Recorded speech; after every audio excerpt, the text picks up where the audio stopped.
నువ్వేం చేసావురా? రాత్రంతా సౌండ్ వస్తుంటే ఏదో చేసాను అనుకున్నాడు. చూడండి వీడు ఈ టానిక్ వీడికి ఇష్టం అని చెప్పి లివర్ టానిక్ అనమాట. కొంచెం ఉంది, ఇక్కడ వరకు ఉంటుంది అనుకుంటా. మంచం కింద ఉంది. ఇది నైట్ అంతా సౌండ్ వస్తుందంటే ఆడుకుంటున్నాడు అనుకున్నాం, కానీ మొత్తం టానిక్ కంప్లీట్ చేశాడు. అసలు బాడీకి చూడండి ఎలా రాసుకున్నాడు. బాడీకి చూడండి మొత్తం టానిక్ ఎలా రాసుకున్నాడు. ఏరా భయం లేకపోతుందా నీకు?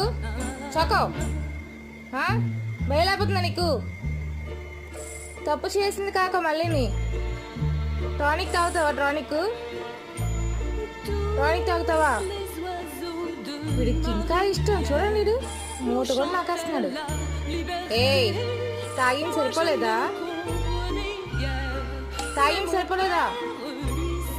నువ్వు నీ దొంగ వేషాలను మొత్తం అంటించుకున్నావు. పౌరుషం మామూలుగా ఉండదు. ఏమైనా అంటే మాత్రం